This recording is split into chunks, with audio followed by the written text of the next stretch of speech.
નમસ્તે. આજ કયો દિવસ? આપણો પ્રજાસત્તાક દિવસ 26 જાન્યુઆરી 1950. ભારત દેશ જ્યારે પ્રજાસત્તાક બન્યો ત્યારે આપણે આઝાદ ભારતના નાગરિક બન્યા. દરેક ભારતના નાગરિકોને કર્તવ્ય હોય છે અને આ દેશના વિકાસ માટે દરેક નાગરિક પોતાનું કર્તવ્ય નિભાવે ત્યારે જ ભારત દેશ આગળ વધી શકે.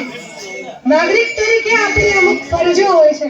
હક અને ફરજ એક સિક્કાની બે બાજુઓ છે. આપણને જો નાગરિક તરીકેનો હક જોઈએ તો ફરજ તો આપણે નિભાવવી જ પડે અને ફરજ એટલે આપણું એક નાગરિક તરીકેનું કર્તવ્ય. નાગરિક તરીકેનું આપણું કર્તવ્ય આપણે નિભાવીએ તો જ આપણો દેશ એક આગળ વધી શકે છે, વિકસિત દેશોમાં સ્થાન પ્રાપ્ત કરી શકે છે. અને એ માટે સૌથી પહેલા આપણને આપણા સંવિધાન, આપણા બંધારણની સમજ એ અત્યંત જરૂરી છે. આપણું બંધારણ જે નિયમો આપણા દેશના વિકાસ માટે બનાવ્યા એ સંવિધાનના હકોનું આપણે જો પાલન કરીએ તો આપણો દેશ આગળ વધી શકીએ, બધા એક સાથે રહી શકીએ અને આપણે બધા જાતિ જ્ઞાતિના ભેદભાવ ભૂલી સાથે રહી સાથે વિકાસ કરશું તો ભારતની આગળ કોઈ પણ નહીં આવી શકે. સંવિધાન સાથે એક મહત્વની વસ્તુ છે વોટિંગ. વોટિંગ એ આપણો મહત્વનો અધિકાર છે. આપણે જો વોટ આપશું સારા વ્યક્તિઓને તો આપણો દેશ સારી રીતે આગળ વધી શકશે. આપણો નાગરિક તરીકેનો મત આપવાનો અધિકાર એ આપણો સૌથી વધારે મહત્વપૂર્ણ અધિકાર છે.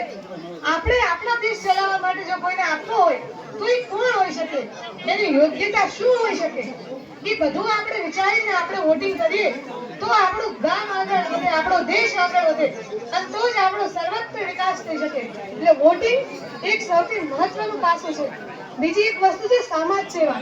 સમાજ એટલે ભારતનો સમાજ, ભારતના નાગરિકો, આપણો સમાજ.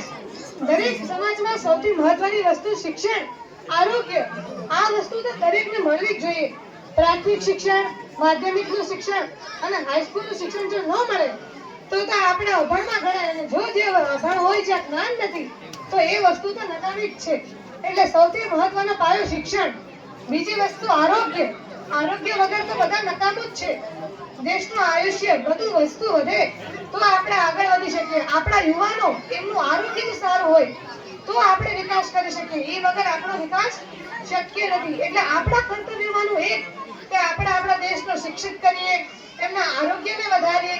એ વગર આગળ વધવું એ બહુ આગળ વધી જ ના શકાય. અને એની સાથે સાથે સમાજ સેવા. સમાજમાં આપણે પૈસાથી સેવા કરવી એ જરૂરી નથી. આપણે આ નાની મોટી દરેક રીતે સેવા કરી શકીએ. જેમ કે મને ક્યાંક આવડે હું તમને શીખવાડું, તમે કોઈ બીજાને શીખવાડો તો એ રીતે આપણો દેશ આગળ વધી શકે.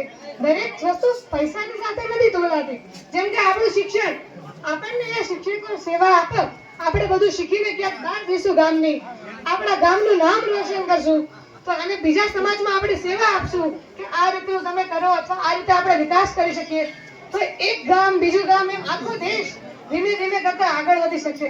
અને સમાજ સેવા માટેનો સૌથી સારો પાયો એટલે એ માટે આપણે અમુક સામાજિક સંગઠનો બનાવી શકીએ છીએ. સામાજિક સંગઠનો એટલે જેમ કે અમારી શાળા SCHK આર્ટ્સ કોલેજ, અમારી કોલેજ છે એમાં અમે NSS તરફથી જઈએ છીએ ઘણી લોકોને આજની ટેકનોલોજી છે એમનું જ્ઞાન આપવા માટે.